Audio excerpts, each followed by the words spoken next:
X is a big guy in the end zone, right? 46% of the Panthers' end zone targets this season. Your friend X. My friend X, friend of the podcast X. I interviewed him. At the Kentucky Derby. at the Kentucky just call him Derby. that without context. Yeah, that's his name, Xavier Legette. X. X. Everyone calls him X. There are so many more famous people whose name starts with X. Yes, but who? Name one. The guy who was on the Supersonics. What was his name? X-Man? You know. The guy on the Supersonics? Xavier McDaniel? Yeah, exactly. The X-Man. Yeah, he's on the episode of Frasier. Yes, but he's... Enough time has passed, so we're ready for a new X. Yes. There's only 26 letters in the alphabet. Apparently Xavier Legette gets one of them. Yes. Unbelievable. Yeah, my guy X. Yeah, 11 targets last week. He gets it. Yeah, exactly. You get double-digit targets, you get to pick your letter. That's the rules. I don't make them up. Do I get J? Do I just get to be J? No one else gets to be J? You haven't earned 10 targets in a game in your life. Fantasy Football Happy Hour with Matthew Berry. Welcome to the Fantasy Football Happy Hour. Connor Rogers, Matthew Berry doing the X sign, and Jay Croucher. Unbelievable. Is Grown on you yet, the nickname? I like it. Is Oronde Gadsden one more big game away from being O? Yeah. Who's calling Possibly. O? I mean, the big O was Oscar Robertson, who's well before either of your, even honestly before my time. So it's time for a new big Yeah, it's time for a new O. Could be Oronde. It might be yeah, he's one more game away. X. Yeah. X. Unbelievable. I think it's going to stick. I think I think down there it has. I'm talking nationwide. Nationwide.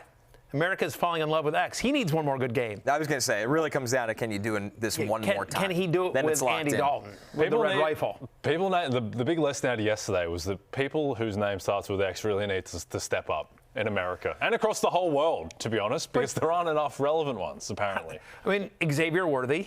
I mean, he's a better X wide receiver. Right. Yeah, I mean, that is factually correct. Right. Yeah. And didn't Des Bryant always? Yes. He always threw up the X. That was have an his X in thing. his name, though. I know it's a weird one. What about Xena, the warrior princess? She's a great X. Man, you should have that one in your back pocket yesterday. What happened there? Where was that one? Yeah, I needed it in the moment. I choked. It is Wednesday, as you could all tell. I do feel like Connor. Give me 1 second here, guys. Give me 1 second. I do feel like Connor. I just need to have a private conversation with Connor. That's fair. Don't you feel like? Walls up. Yeah, exactly. Don't pay attention to this, but don't you feel like, as a young boy growing into manhood in Australia, there's a lot of Xena warrior princess in this boy's life?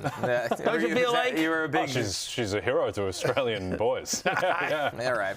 Yeah. Lovely. The great Lucy Lawless. Well, you drink free today too, by the way, Lucy, if you walk through these doors. As you know, it is Wednesday. There it is, right there. The regulars know it. Josh J57 says, producer Pete shows are like riding a train without rails. We could end up anywhere, and I'm here for it. Factually correct. It's backup producer Pete, by the way. Let's be clear. Jonathan Medici, Pete Day Parlay. Barry, 0 meltdowns / over 3 rants, plus 500. Connor wishes he was sleeveless, minus 1,500. Croucher poo-poos a nickname, plus 150. The crown is yours. Yeah, the crown is yours. It's my cash. Well done, Jonathan Medici. Yeah, that might cash. That absolutely might cash. But he needs to do the total odds on that. What would that have been? I missed it. 6 times 250? Yeah, I operate in decimal odds, which is very strange, but it's like 20 to 1. Yeah, fair enough. Fair enough. Not bad. I mean, some of those have already come through. Yeah. So, you did kind of poo-poo the nickname. I do wish I was sleepless. Well, what he does is he sits there as in judgment. He's the judgler. He is the judgler. He'll be like, well done. He's like, not good. All not rise. Call me Aaron. He's Evil Jay for a reason. It is Wednesday. Every Wednesday, we have Keep It Open or Close It Out. We're going to answer your start-sit dilemmas, hopefully, and send them in the chat if you have more that we don't even get to. Blind Date. It's the segment that is just sweeping the nation right now. Everybody loves it. Matthew gets to host Blind Date. And you know what? You've done a pretty good job. Not bad. Not terrible. He's done a job. The expectations were low, but pretty solid. Yeah, I have to tell you, my life has been nothing but a series of low expectations and doing a solid enough job. Just doing enough to get the job done. That's a secret to my marriage success, by the way. Okay. There you go. Back to the futures. We'll close it out there with some of our long shot futures bets. Jay has one that it's the Giants all over again from a couple years ago. No, this one will win. Okay. All right. Let's get to the Rotoworld Player news. Because the 0-7 Jets somehow end up in the Rotoworld Player news. It's really remarkable at this point. We got to hear from Woody Johnson on his confidence in Aaron Glenn. It's hard when you have a quarterback with, with a rating that we got. He has the ability, but something just is not jiving. But if you look at any head coach with a quarterback like that, you're going to see similar results if you go across the league. You have to play consistently with, at that position, and that's what we're going to try to do for the remainder of the season. If we can just complete a pass, it would look good. We got to complete some passes. You got to convince them that you can do something. Otherwise, it's hard to have have a game that you could win. Inspiring. I tell you, my favorite part, I feel better. Yeah, my favorite part of that whole thing was it was very clear that he was thinking about what he was saying, and he was hedging and holding back, and he still said exactly what he said. The jiveler. He's literally like, you could see the machinations. It's like, I'm in front of press. I'm talking about a young man that I pay a lot of money to. It's the New York media. I should probably choose my words carefully here. Let me think through this. Let me think through this. It's like, oh, he's got a terrible rating. He can't complete a pass. Like, it's like any coach would struggle with this quarterback. F it. I'm just gonna Do you think, Connor, you're a member of the New York media? You're an Emmy Award losing. You're an Emmy Award losing member of the New York media, of the New York sports media. You're the host of Badlands, which, to my money, is the second best Jets podcast out there. Right. By the way, Zach Rosenblatt in the background of that, also on the Badlands feed. We're taking over the world. Let's go. Yep. Let's go. We like Zach Rosenblatt. All right. Great job covering the team. So, as a member of that media, my question to you specifically is, when he says the rating, does he mean like his quarterback rating, like the stat that we all use, or does he mean his Madden rating? Because Brick, his son, his son has said, like, Dad, like, he's not doing well in Madden. I mean, genuinely, like, it could have been PFF rating, it could have been quarterback rating, it could have been Madden rating, as we know in the past. The bottom line is, we're talking about this because, well, backup producer Pete just told me in my ear that Tyrod Taylor is day-to-day. So we were talking. Here's from Adam Schefter. Jets quarterback Tyrod Taylor, who had a chance to start Sunday versus the Bengals, now considered day-to-day with a knee injury. Of course he is. Who's the third string? Brady Cook, UDFA. Oh, no. Not going to be him. Who? Connor Cook? Brady Cook. Brady Cook. Oh, okay. Yeah, I'm not going to lie. We talk about the legend. NFL for a living. I've never heard of that person in my life. Isn't that the guy that's the number 1 regular for us? Oh, yeah. What is it? It is it's Brady Clark. It's Brady Clark. Close enough. It's Clark Brady Clark. Clark Brady, the third-string quarterback for the Jets. Anyway, Justin Fields drinks for free. He might be starting again. He might be starting again. He just got thrown under the bus on, and that's a quote that's obviously making the rounds when your owner, when your boss gets up and they're just like, just basically trashes you. Like, can you imagine like, Matt Casey in front of the press being like, well, with Matthew, like, he can't complete a sentence. It's hard for us to get ratings, Right. That's the equivalent. What did he want to say? That's the thing. Right, what did he want to say? Justin Fields, he's a bad man. He's a very bad By the way, that's man. at the fall owners meetings. There's no requirement to do media. No. Like, this is like, we're 0-7. Let's see how we can make things worse. Walk right up to the reporters.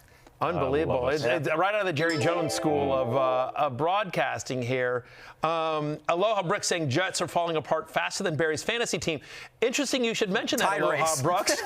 Because both 0-7. Well, yeah, both 0-7. Both have Tyrod Taylor on their team now. That's right. I forgot about that. So some fab spent on Tyrod Taylor, who's now day-to-day. Well, because here's the thing. So I have Matthew Stafford. I'll just very quickly tell you this, and we'll get into Tyrod Taylor. But Matthew Stafford is on a bye for my team, my horrible team. Matthew Stafford's on a bye. Jayden Daniels hurt again. And, of course, in the League of Assholes, there's literally no one. Like, you're like, oh, we'll just go pick up Marcus Mariota. Oh, no. He's been rostered for 3 weeks on somebody else's team. Literally the only quarterback that has a potential to start this week that was available is Tyrod Taylor. And who am I playing this week?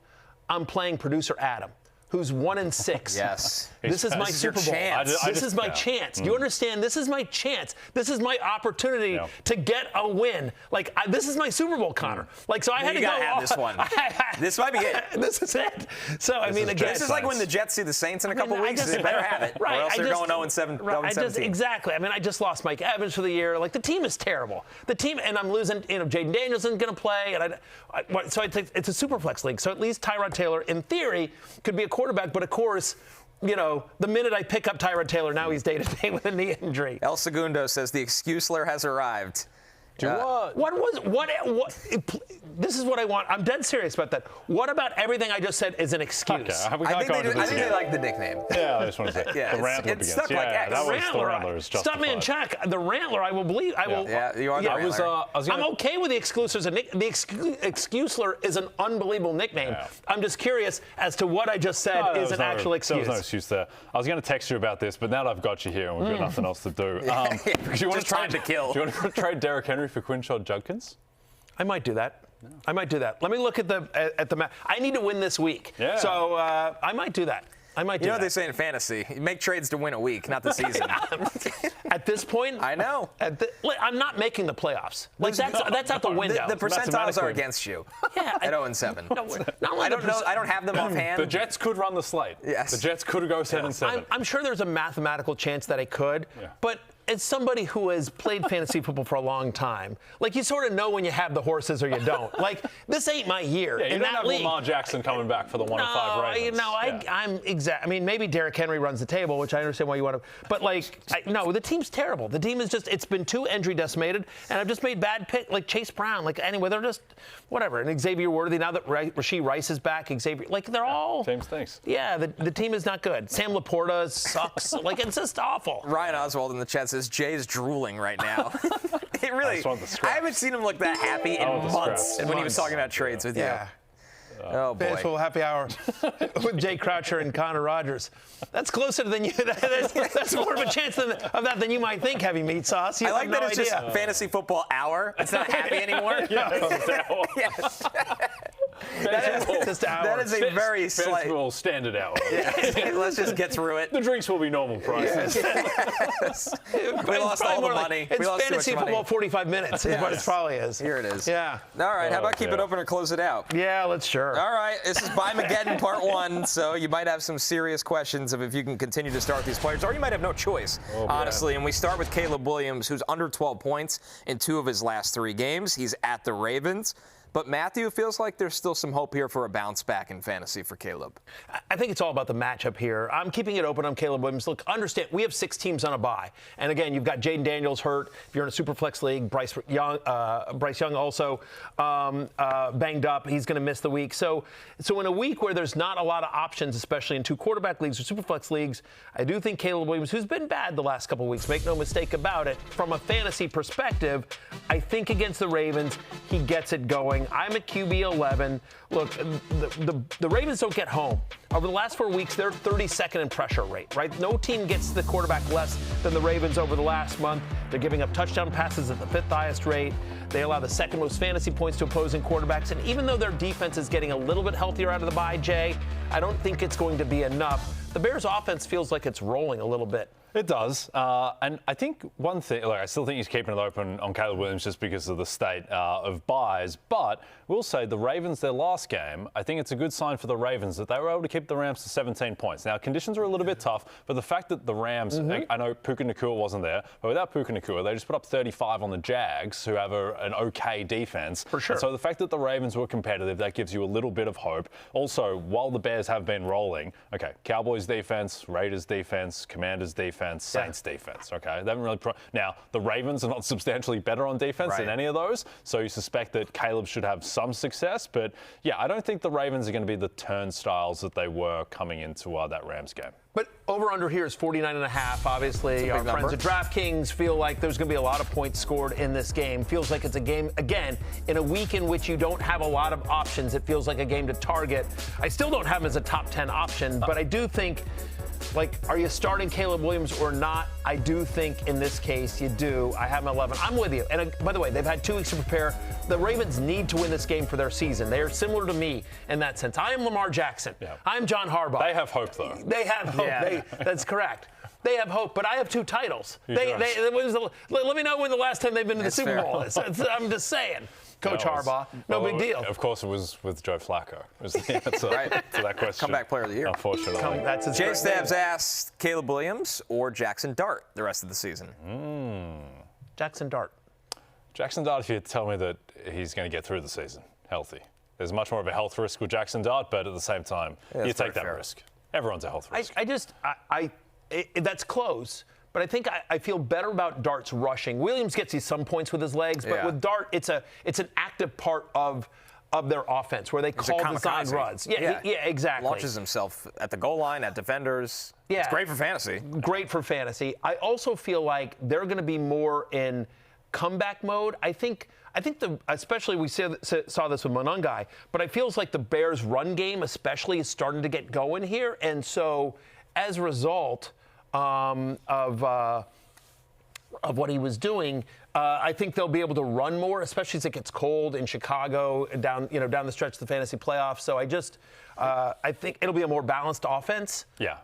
And so, I think Dart has probably more fantasy potential. I think the thing and why it is Dart is that Dart is going to be the central protagonist of every Giants game, right? Like Jackson Dart just infects, has negative connotations, but he affects everything around him. Like he is the offense. Make magic. Yeah. Whereas Caleb Williams, he just had a game where he did absolutely nothing, and he didn't need to because they were able to run the ball, and he had 4.7 fantasy points or whatever. So the fact that Dart is just going to be so ever present and just doing and has to do more stuff, I think that makes him the choice. Yeah. All right, guys, before we move on real quickly, just because we did all the stuff with Tyrod Taylor, the only thing I just want to say is here just to, again, we'll track that injury, but if he plays, I think he's a mid-tier QB2. I'm at QB 16 in my initial ranks prior to the news about the day-to-day with a knee injury, but he's got Cincinnati, which is, a bottom 3 pass defense, and we think there's signs of life, obviously, with Joe Flacco under center for the Bengals. So that game actually has sneaky shootout potential between, Tyrod and Joe Flacco. Good God.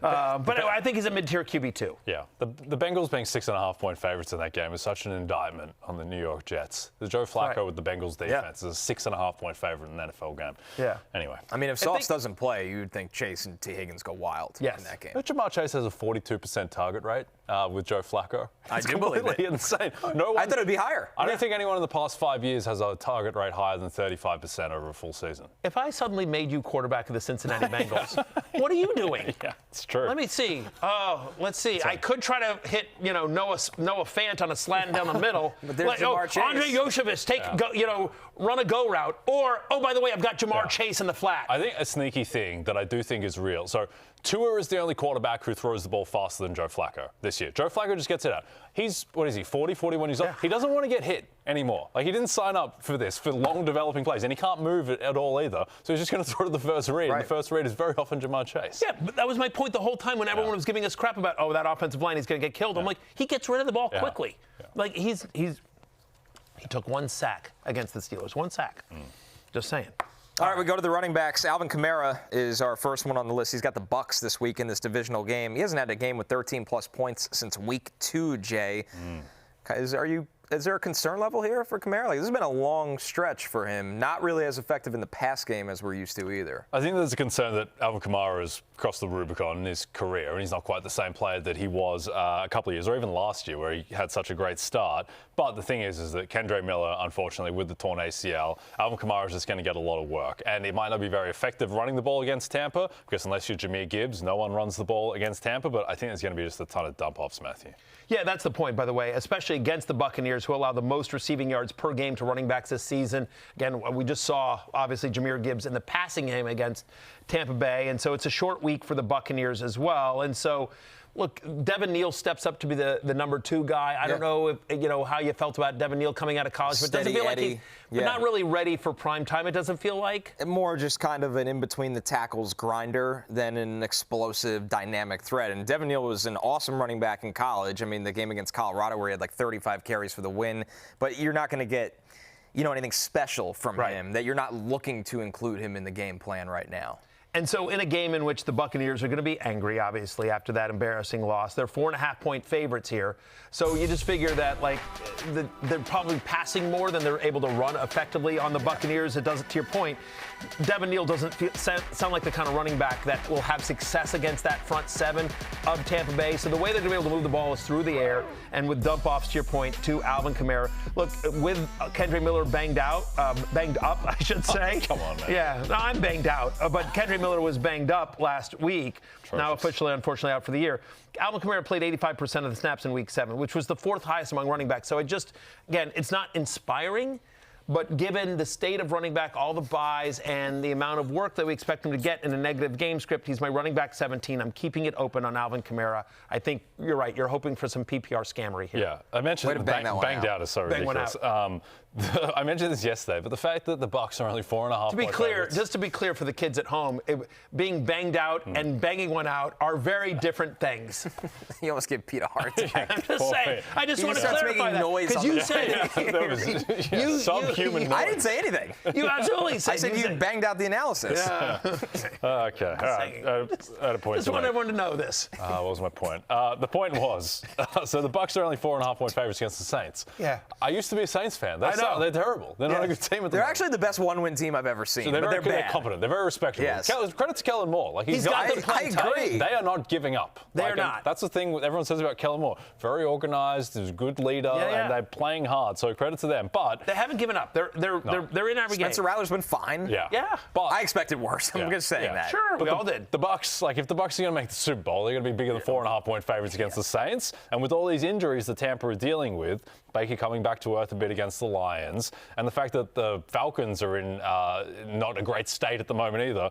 Just as a nation, we need to be ready for the idea that the Carolina Panthers might host a playoff game. Stop it. That can actually happen. They're one game out of the division lead. They're 4-3. They're 4-3. I know. They just beat the Jets. They have the same record as the Chiefs. Yes. They could easily win not easily, but they could win the division. As a nation. And be host the playoff. It could, I'm not kidding, it could be Panthers hosting the Rams in week 1 of the playoffs, where the Rams are like touchdown favorites on the road. I was going to say it's like an 8.5-point spread for an away team in a playoff game. It's unbelievable. Well, the Panthers once made a playoff when they were I think 7-9. They won right with Ron games. Rivera. Yeah. That was the Ron Rivera year that they. So could you see that again? I think they won week 1 that year, and then I think they lost to Kaepernick or something in week 2. But yeah, no, the Panthers. I don't think it's going to happen. And please, it just can't happen, surely. But it could happen. It's within the realm of possibilities. All right, our next one, Bill, Jacory Croskey-Merritt. He's at Kansas City. The usage has been great, but the point total has not. Under 8 in three of his last 4 games, Matthew. Can you give it one more shot with Bill to get going here? Especially it might not be a Jayden Daniels game. I know. Unfortunately, no. I'm closing it out on Bill Croskey-Merritt. Look, over the last 4 weeks, it's a tough matchup, right? Even if Jayden plays, but I feel like he's probably not gonna. But over the last 4 weeks, the Chiefs allow the 7th fewest rushing yards to opposing running backs. He's just not involved in the passing game. I mean, so it can't right now. DraftKings does not think Jayden Daniels is playing, I'm assuming, because the line is 10.5. Right? The Chiefs are 10.5-point favorites. Jay, you're nodding your head. Don't you? If Jayden were playing for sure, feels like it's a 6.5 line. Jayden Daniels can't be a 10.5-point underdog against anyone. No, yes. I would say that I think the Chiefs are about 7 points better than your average team. I think the Commanders, with their defense right now, are just a slightly above average team if Jayden Daniels is healthy. So say 1 point above average, so 6 points difference with home field as well. 7.5. That would be the line, I think, if Jayden Daniels was healthy and he has receivers. That's the other thing, is that even if Daniels is out there limping around, if he doesn't have anyone to throw to, it doesn't really matter. Right. We don't know the status yet of whether Deebo Samuel or Terry McLaurin will play.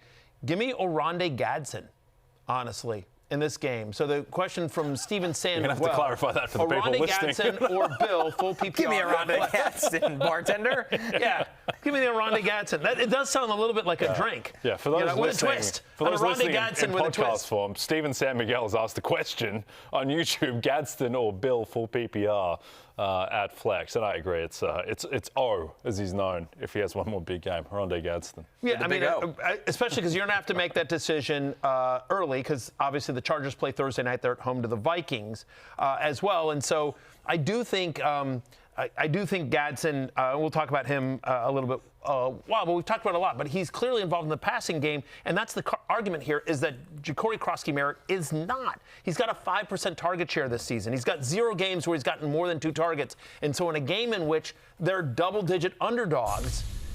Even if they do dump off to the running back, it's not going to be him. It's going to be Jeremy McNichols, who makes a sneaky start. And so he's my running back 25, but I'm going to have to start him in the League of Assholes because my team is so awful and decimated, but I'm not excited about it. And our waiver wires are like Alan Lazard. Yeah. Our waiver wires are. Yeah. It's I got outbid for Alvin Lazard. Right. It's brutal. So I'm closing it out on Jacory Croskey-Merritt. I got to say, I'm so excited for Odunze Gadsden tomorrow night. I'm ready for anything. Is this guy the best football player to ever live? It's ridiculous. He win awesome. MVP? It's insane. Yeah. Somebody in the chat was like, 2 catches, 16 yards. It does feel like that's coming. That's absolutely coming. Yeah, 100%. But like 2 long pass interference plays. Yeah, where it's like, oh, there he is again. Man, he's here. The box score is going to be 2 for 16. Tackled in the end zone, and then somebody just punches it in. Yeah, exactly. You guys keep talking. I'll check Odunze Gadsden's receiving prop on DraftKings. This is funny because good luck pricing that. It's just basically we're taking guesses. That's somebody that could punch it in is Kimani Vidal. Yeah. He's the Chargers starting running back. Haskins is hurt. Hampton is out. They got the Vikings on the short week. Just 7.5 points in week 7 for Kimani Vidal. But Matthew, this is the guy for the Chargers who are still trying to get that run game going. Yeah, I think, look, the underlying numbers obviously weren't great for Kimani Vidal. We talked about this a little bit on Monday's show, but I think the positives here is just the workload. 77% of the Chargers running back touches over the last 2 weeks have gone to Kimani Vidal. You see it there on your screen, right? And he's involved in the passing game. Like, he got 4 receptions against the Colts, for 15 yards as well. So involved in the passing game, playing a bunch, 10% target share over the last 2 weeks. Of the 13 running back red zone touches that the Chargers have had over the last 2 weeks, 12 of them went to Kimani Vidal. Oh, by the way, Hassan Haskins already doubtful for Thursday night. So a big workload that we expect for Vidal, probably even bigger in this game against the Vikings. Vikings are middle of the pack in terms of run defense. They're 15th. I think Kimani Vidal is a low-end RB2, high-end flex in a Buy-Mageddon week. I'm at running back 22. I'm keeping it open. Odunze Gadsden set a 44.5 receiving yards. Over. Also, he's 39-1 to get 150. He did it last week, and thus he shall do it again. 39-1. 39-1 to do what he did last week. How many 150-yard tight end games have we gotten over the last 5 years? Not many. I think if they really want to shoot, it's plus 750 for 100, which is a bit more conceivable. Right. I like that. Yeah, he's the ultimate high variance player. He gets like 16 targets on the weekend. And you always talk about this, that's the way to beat the books if you can, is to exploit that variance, like where the books don't know how to price that properly. Yeah, so for instance, like Sam Laporta is going to be priced as a median outcome, not that different from Odunze Gadsden. Sam Laporta can't get 150 receiving yards. No, that just can't happen, basically. That's correct. Odunze Gadsden just did and can again. Yeah, there you go. The crown is yours. It could be. Yes. Stick around. All right, let's go to the wide receivers. Romeo Odunze, a very quiet 2 weeks here. Wide receiver 63 over the last 2 weeks, Matthew, for Romeo Odunze, who was so good to start the year. Right. So, I mean, obviously, if I'm keeping it open on Caleb Williams, it makes sense that I would keep it open on his main wide receiver, Romeo Odunze. He's my wide receiver 17 this week. Every game this year, except for one, he's had at least a 22% target share. Again, as we talked about with Williams, same thing with this Ravens defense, Connor. They're bottom 5 in yards and completion rate allowed on deep passes. We know Odunze likes to get deep. And in 3 of the past 4 games, the Ravens have allowed at least 16 fantasy points to a wide receiver.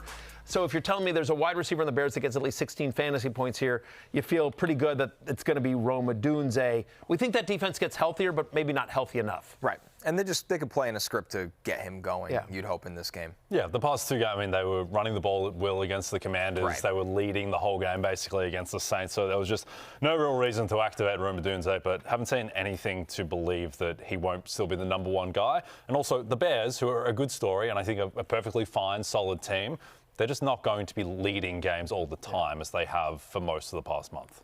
Our next wide receiver, more of a floor play with Khalil Shakir, Jay. He's at Carolina. He's got 11-plus points in 3 of his last 4 games, but you just don't get any big boom weeks with Khalil Shakir. Not really, and the Bills here are 7.5-point favorites. The Bills like to run the ball. I think they're going to probably overcorrect a little and lean more heavily into the run after they abandoned it against Atlanta and were chastised for it. Strange thing with the Bills and their offense, which has been a juggernaut basically every year since Josh Allen emerged as Josh Allen, is that Josh Allen's taken 12 sacks this year already. He took 14 all of last year combined. There's just something a little bit off with the Bills at the moment, but Carolina Panthers should provide a decent antidote. And Khalil Shakir, again, he's like the quintessential, do you need 8 points? You just want 8 points in your flex? Then Khalil Shakir's your guy. By the way, Darren Waller just went on IR, guys. So, stuff. It's fun while it lasted. It was fun while it lasted. He had a good moment. He had some good moments. He did. Yeah. It's time to fire up Dalton Schultz. That's what that music screams. That's what. Maybe Rondé Gadsden if you were lucky enough. Dalton Schultz might be the #1. Can you imagine? I told you 2 years ago, like, Dalton Schultz is going to be C.J. Stroud's #1 option in the NFL game. By far. Yeah. Cut to Julian Hill getting 12 targets on Sunday for the Finns. On Khalil Shakir, I get it. I'm actually going to close it out. So I'm at wide receiver 34. Like, he's had one game with more than 45 yards. I agree with you. There's more of a floor than an upside here. Jay, like, you know, he just. But the problem here is that they're 7.5-point favorites. The Bills are, so it's you feel like they're probably going to be more run heavy than pass heavy here. Yeah. The Panthers' defense, by the way, actually, you know, better than you would think. They allow the third fewest fantasy points to wide receivers, and just there hasn't been the. Again, like, he's solid, but he just hasn't had.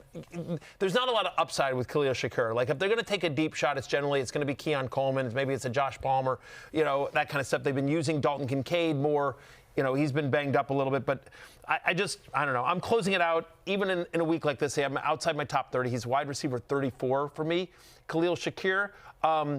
Against a Panthers juggernaut that, if you were listening early in the show, Jay Croucher says will win the NFC South. Jay Croucher on our show predicting the Panthers will win the NFC South. That's what I heard. Host a playoff game. That's what I heard too. Yes. I heard the same thing. You guys did, right? So it's you're out on a limb. I like the boldness of that call. Well, you just wait till Seg 3 because Panthers NFC South is going to look like absolutely nothing compared to my call in Back to the Futures. All right. The issue with the Bills, just like, again, it's like the Chiefs in 2022 and Juju Smith-Schuster was the #1 guy. Offense is just too egalitarian, and there's no Travis Kelce in this offense either. It's just there's too many guys who also, they all work the kind of similar parts of the field as well. It seems like a lot of guys who like to run slant routes, and then Keon Coleman jumping up for his 2 contested catches each game. So I don't think you feel great about any Bills pass catcher any week. Strong use of egalitarian. Well, you can't even say it. I can't. Yeah, that's why I'm saying strong. I'm not going to try. Egalitarian? Egalitarian. It means equally spread. No, I understand what it means. I just don't use the word. Yeah. I just can't use the word because it's an English word. Yeah, whatever you were trying to say. I know. What language you speak? No, I mean Did you go for the Arabic pronunciation? My vocabulary is small, and that it was a big word. These are the times I'm reminded he is a lawyer.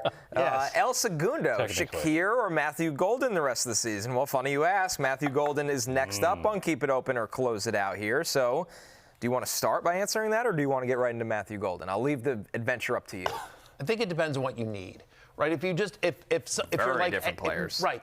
Exactly. So my point is that if you're like, hey man, rest of the season, I'm in a 16-team league, I'm in a 14-team league, and I just need 10 points every week. I just need 4 for 45 or whatever. You know, then I think the answer is Khalil Shakir. Because I do think, to Jay's point, I think there's a floor. It's a low floor, but I think there is at least a floor, consistent production. Matthew Golden is like, 2 points or 15. Right. Like, I think he is a good player that will eventually get better. The challenge is the Packers have a really good defense, and they run the ball well. And so could we see Matthew Golden, like so many rookie wide receivers before him, have a strong second half of the season where it all sort of clicks in for him?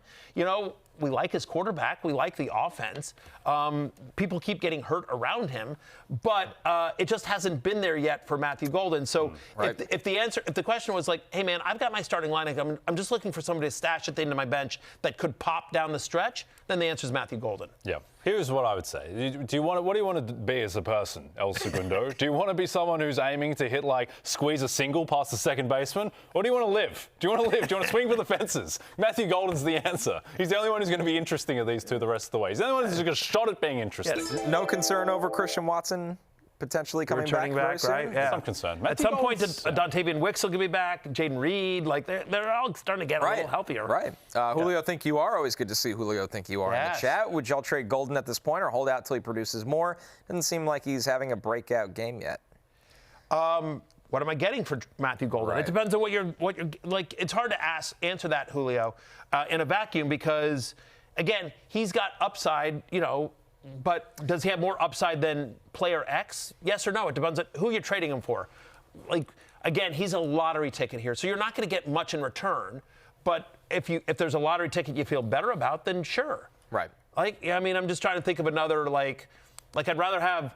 I'm trying to think of another lottery ticket, but Kalman Ungai. I'd rather have he showed signs of life last week, but we don't know. But there's a chance that he's, it's a tricky one. Right. It's a tricky one there. I'm trying to think of like another guy that, I just said, like, if you wanted to look at someone who's done pretty much nothing all year, but could be, in theory, has the upside to be a top 20 wide receiver the rest of the way, like, there aren't that many better candidates than Matthew Golden. Like, they spent a first-round pick on him. He's high variance. He's very deep average depth of target. Like, it could happen. Hey, here's one for you.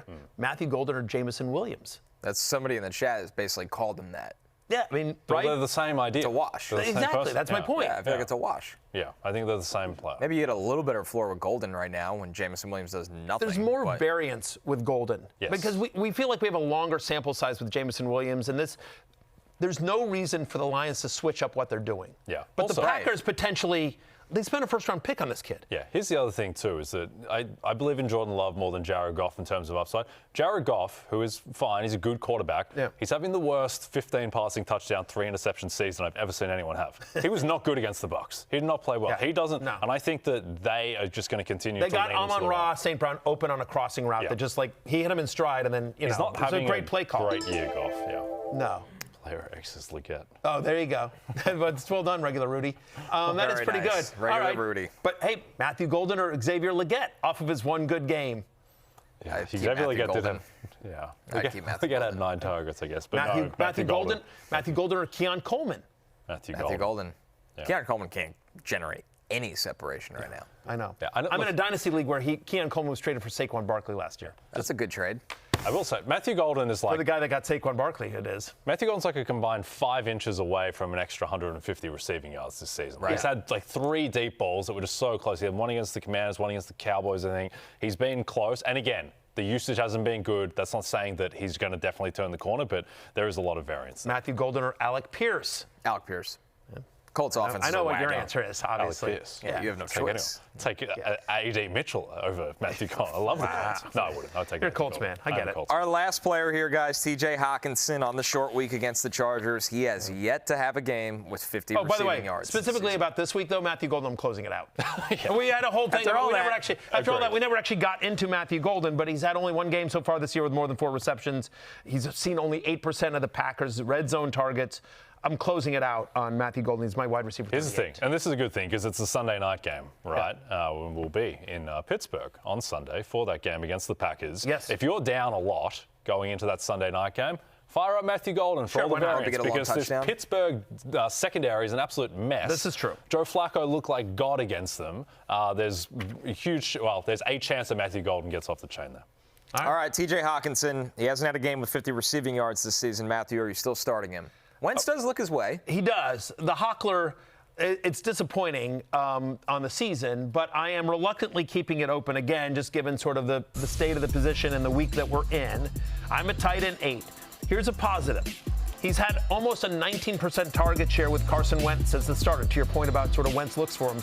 3 or 4 games, he's had at least 5 or more receptions with Wentz. Got 3 red zone targets last week against the Eagles, right? Almost had that touchdown. Yeah, but right. He had a touchdown. It was overturned by replay. The ball hit the ground a little bit. Made an unbelievable catch, even to, come up with the ball as well.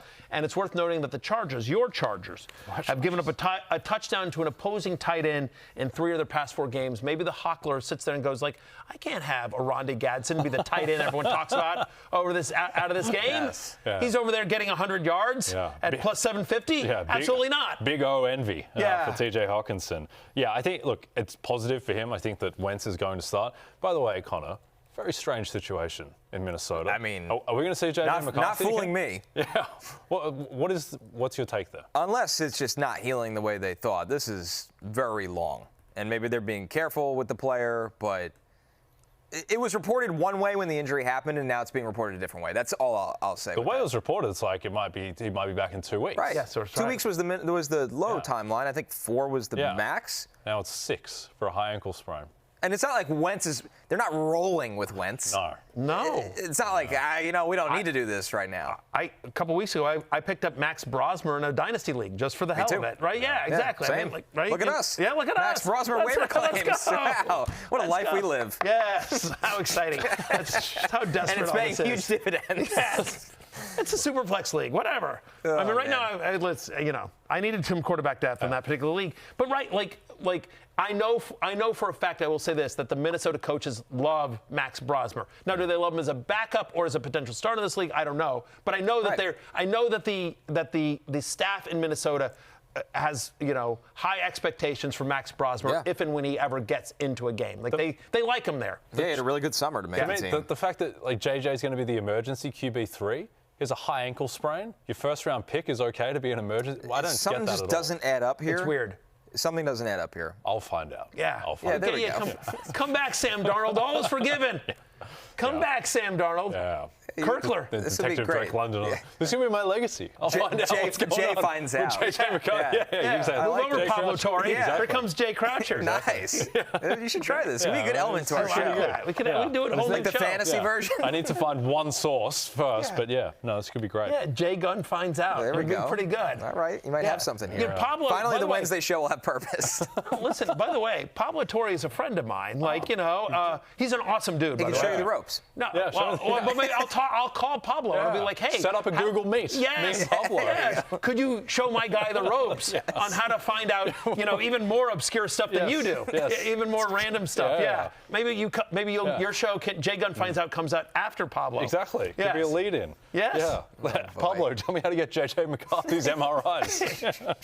That's highly illegal. Keep it open or close it out recap.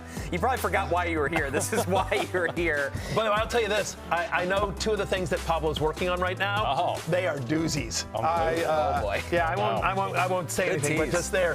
Yeah, they're doozies. Right. Caleb Williams, keep it open. Starting quarterback this week at QB11. Alvin Kamara, keep it open because of the matchup, or at least the usage, hopefully. RB17. Jacory Croskey-Merritt, Bill. It's finally time to close it on Bill. Kimani Vidal stays open on the short week. He's the only guy in that Chargers backfield. He's RB22. Odunze open as a top 20 wide receiver against Baltimore. Khalil, Shakir, and Matthew Golden are both closed. TJ Hockenson, the Hockler, this might be the week. He stays open at tight end 8. You're probably desperate out there, so you're probably not able to sit Hockenson. We're going to take our first break. When we're back, a wide receiver-focused edition of Blind Date.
Commanders quarterback Jayden Daniels, who suffered a low-grade hamstring strain on Sunday, is going to be out for Monday Night Football against the Chiefs. Sources say Marcus Mariota gets the start. That is from the NFL Network's Ian Rappaport. So it's official, the news we've all been kind of expecting. Sorry, Matthew. Yeah, I mean, Jayden Daniels, quarterback of my fantasy team, quarterback of my real team. Yeah. It's been a tough year. It's been a tough year. Been a tough year for the Commanders, tough year for Jayden Daniels, tough year for my team in our league. I've had an okay year fantasy-wise generally, but this league has just been a disaster. This is a low-grade strain. Yeah, at least, right, as opposed to a high-grade strain. Yeah. Chiefs 12.5-point favorites now against the Commanders. It just moved to 12.5. Not a ton of difference between 10.5 and 12.5. Once you get the official word. But still, expect the Chiefs should win handily. And as a result, I think the fantasy repercussions, one, Jacory Croskey-Merritt gets definitively less attractive. And then the receivers, we'll just see with Debo. We'll see in Debo and McLaurin. Zach Ertz is, again, I think, a viable streamer. And, again, if you're sort of desperate to buy him again, I do think Jeremy McNichols becomes like, again, PPR help. PPR, right, kind of a potential PPR scam artist here. Mariota actually could put up some junk time here. Like, Mariota's been fine as a fill-in here, but I agree with you. I think this is going to get ugly on Monday night, and I think they're going to get banged out. The regular Rudy said the excuseler has become the bummed outler. Yeah, that's true. The Sadler. The Sadler. Adam Sadler. Well, blind date could cheer you up. Yeah, blind date could cheer us up. So let me ask you about this player here. So here is a player that. And I just want you to see, so this is over the last 3 weeks, right? This is somebody who is 4 weeks. Last 4, yeah, exactly. Last 4 weeks, sorry. Over the last 4 weeks, thanks for doing it. But as you see here, like in terms of his targets per game, his receiving yards per game, he's been a top 10 fantasy wide receiver on a points per game basis as well. A lot of utilization. Hasn't been all the touchdowns either because he's tied for 27th in receiving touchdowns. Any idea who this wide receiver is over the last 4 weeks who's been quietly a wide receiver one? Okay, so but an elite wide receiver, if you're going to be 94 yards per game, but not many touchdowns, high utilization. Is it Justin Jefferson?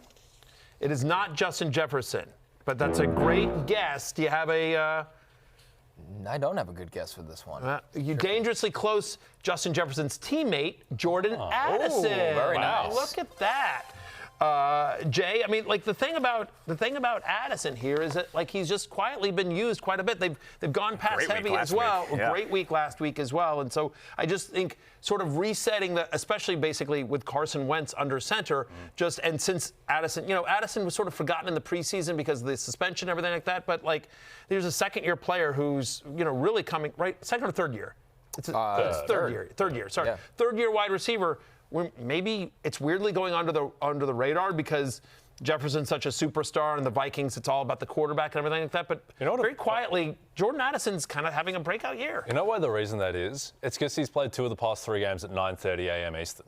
They were stuck overseas, and so just no one was really paying attention. Especially after he was suspended. Yeah. So nobody's really gotten to see him this year for the most he's been a beast. And the good Wentz, who's deeply flawed as a quarterback, and as a human, let's be honest. Yeah.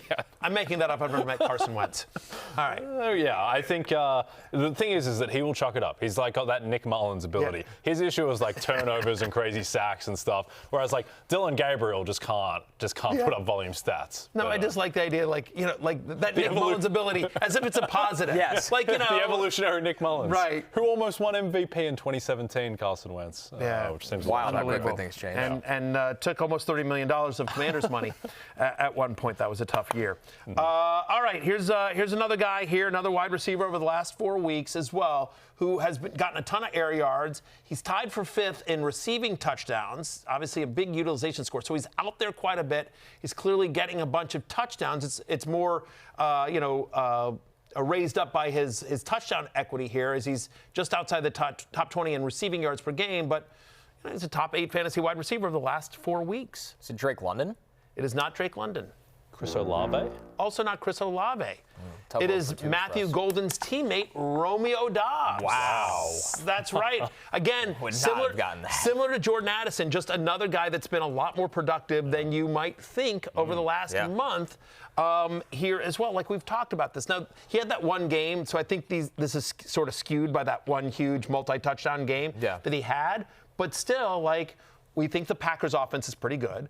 We think they, especially in the passing game, like they're not a high-volume passing offense, but it's a competent passing offense. And like honestly, as we talked about earlier in the show, with Matthew Golden's struggles, like it's Doubs and Tucker Kraft in the passing game. Right. There's not much else that you're worried about there. Yep, and he's also climbed the Dobby power rankings. He's gone ahead of Josh Dobbs and also ahead of Dobby from Harry Potter, where he's now the #1 power ranked Dobby. And J.K. Dobbins. What about J.K. Dobbins? Yeah. J.K. Dobbins has fallen off a little bit past couple of weeks. I think it's Romeo Doubs is #1 Dobby. Yeah. And then J.K. Dobbins is Dobby 2? I'd still have the Harry Potter one too. And then Dobbins 3. Have your? I don't think your daughter's old enough yet. Has your oldest daughter gotten into Harry Potter yet? A little bit, yeah. Oh, is she starting? I to? also actually just started watching Buffy the Vampire Slayer, which is a huge win. Because like, see you later, Paw Patrol. Yeah, I can actually watch a real show because I actually quite like Buffy. a big jump. Buffy's great. Yeah, oh yeah, Buffy's really good. Anytime you get the kids into something like you like, as you well, right? Yeah. Producer Peter's asking me if people get killed on Buffy. It's a big jump. They Paw do. Patrol to I don't know if you know this, people. It's called Buffy the Vampire Slayer. When you slay, you kill the vampires. So yeah, right. people do that. How do you explain death to your daughter? The vampires, they just evaporate, which is great. God. Okay, so it's the cute. moral it's is don't become death. a vampire. All right, let's go to another wide receiver. This one's over the last 3 weeks now. But somebody, okay, so the average of the target, okay, whatever. But this is somebody who's, top 2 in the NFL in route precision and receiving yards per game in utilization score. He's out there basically every play. He's got a 91 utilization score and obviously 3rd in fantasy points per game over the last 3 weeks. 3 weeks? Over the last 3 weeks. I think DeVonta Smith, because he's always on the field and he's been a monster after they didn't throw the ball for the first 4 games. Look at Connor Rogers from way downtown. It is DeVonta Smith. And I think the argument here with DeVonta Smith is throughout for the entire season, DeVonta Smith has a 24.6% target share. A.J. Brown, 27.3. DeVonta Smith, 46 targets. A.J. Brown, 51 targets. 38 receptions to 29 receptions for A.J. Brown. 504 yards to 395 for A.J. Brown. 2 touchdowns for DeVonta Smith, 3 for A.J. Brown. On the season, DeVonta Smith is averaging 14.3 fantasy points per game. A.J. Brown averaging 12.4 fantasy points per game. And I just bring that up we always rank A.J. Brown higher than DeVonta Smith. He went 3 to 4, sometimes 5 rounds higher than DeVonta Smith in preseason drafts.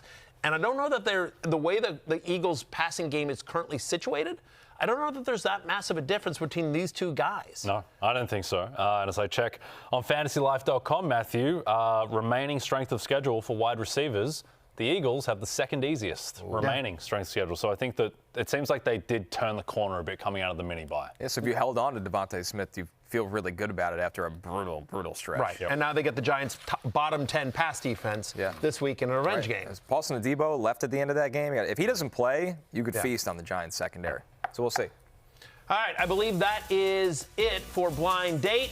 We had a couple more, but I think we had shockingly, backup producer Pete didn't keep us on time, so we've run out. We've cut it short. So we're just going to cut it short.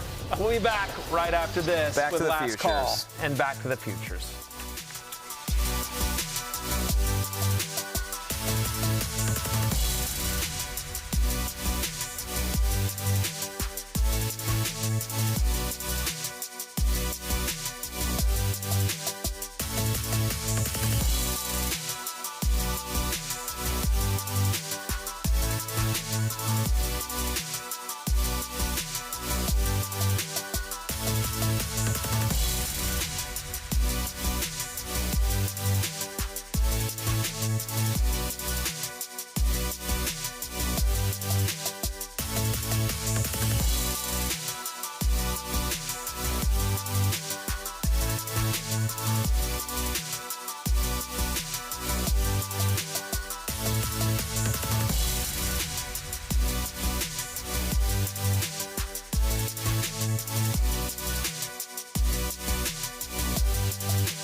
DraftKings Sportsbook is an official sports betting partner of the NFL, and new customers can bet $5 and get $300 in bonus bets if your bet wins. Download the app and use promo code FFHH when you sign up. DraftKings Sportsbook. Whose crown is it? The crown is yours. Oh, it's yours. I was not sure. Turns out it's mine.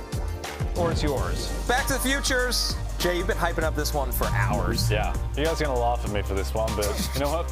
Screw you guys. You're going to make the rules. That's right. I make the rules. The Cincinnati Bengals are not listed on this page, on this screen for the AFC Championship, but they're going to the Super Bowl. They're 80-1 to make the Super Bowl. They have a favorable schedule coming up. Stop laughing. It's not funny. It's not funny at all. It's a very serious segment. You're going to make the people a lot of money betting on the Bengals to make the Super Bowl at 80-1 so here's the thing. They're plus to make the Super Bowl, not even to win. Just to make the Super Bowl. Just to make it. You don't even have to win it. Just make the Super Bowl. Here's the thing. I'll make it very short. The Bengals are plus 270 to make the playoffs. If they make the playoffs and Joe Burrow is back, they will not be 20-1 to win the AFC. The Bengals with Joe Burrow can beat any team in the playoffs. He's Joe Burrow. He's very good. Yes. He's very good. They shouldn't be 80-1 to win the AFC. Right. So this is, again, just so you know, like, it's not that you're saying it's happening, but you were just saying this is mispriced. Right. Yes. This is a mispriced bet. It's an opportunity that if it cashes. I'm not betting it at 35-1, betting it at 80-1. Right. Yes. Absolutely. All right, I'll go a little safer here. How about Micah Parsons to lead the league in sacks? Plus 800.